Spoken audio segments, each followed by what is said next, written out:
How does the reaction takes place by the addition of a catalyst?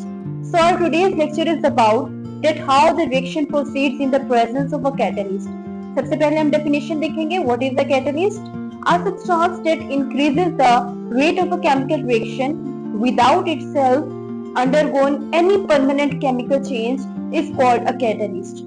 वैसे catalyst वो substance होता है जो chemical reaction को increase करता है और इस सब के दौरान वो खुद भी परमानेंट केमिकल चेंज ना वो रिएक्शन में करता है और ना वो खुद कंज्यूम होता है.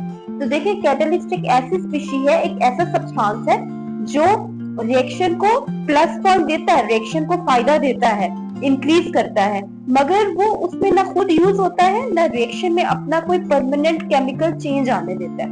तो इसके एग्जांपल्स में आप देखेंगे पहले निकल है. देखिए nickel catalyst is used for the hydrogenation of oil to ghee.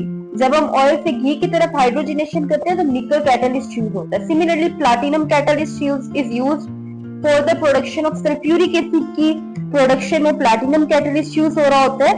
And similarly chlorine catalyst is used for the breakdown of ozone. देखेंगे ओजोन है O3, उसकी ब्रेकडाउन के लिए क्लोरीन कैटलिस्ट आप यूज करते हैं. तो देखिए 3 टाइप्स ऑफ कैटलिस्ट है. एग्जाम में क्वेश्चन आता है 2 मार्क्स का, then you can easily write its definition with the examples. देखिए स्टूडेंट्स नेक्स्ट आपके पास डायग्राम बनी हुई है, ग्राफिकल व्यू है. इस ग्राफिकल व्यू से आप एक्सप्लेन करेंगे कि किस तरह कैटलिस्ट की प्रेजेंस में आपकी जो है रिएक्शन प्रोसीड कर रहा है एंड किस तरह कैटलिस्ट की एब्सेंस में रिएक्शन प्रोसीड कर रहा है. देखिए इस ग्राफिकल एक्सप्लेनेशन में आप देखेंगे कि y एक्सिस पे एनर्जी जा रही है एंड x एक्सिस पे आप देखेंगे that the path of the reaction in the presence or absence of a catalyst.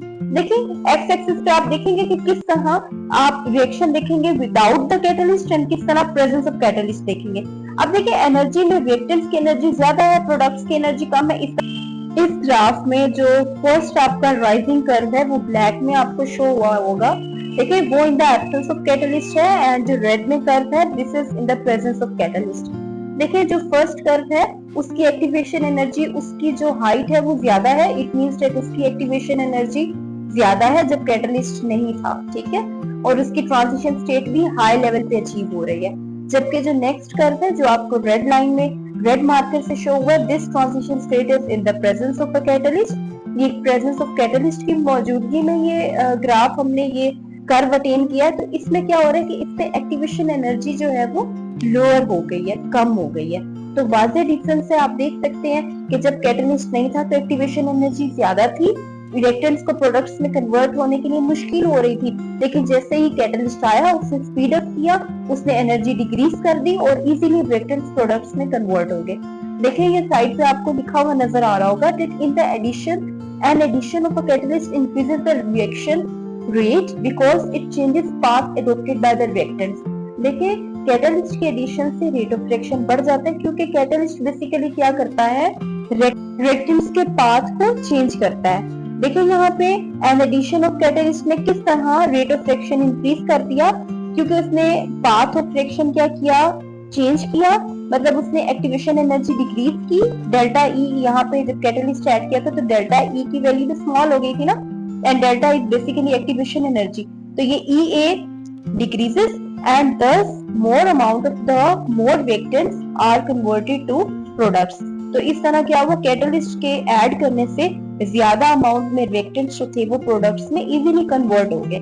देखिए जब आपके पास कैटलिस्ट नहीं था तो ट्रांजिशन स्टेट वाला बैरियर ज्यादा था, एक्टिवेशन एनर्जी वाला बैरियर ज्यादा था, डिफरेंस ज्यादा था, रिएक्टेंट्स को बहुत ज्यादा एनर्जी डिफरेंस पास करके आना होता था प्रोडक्ट्स में कन्वर्ट करने के लिए.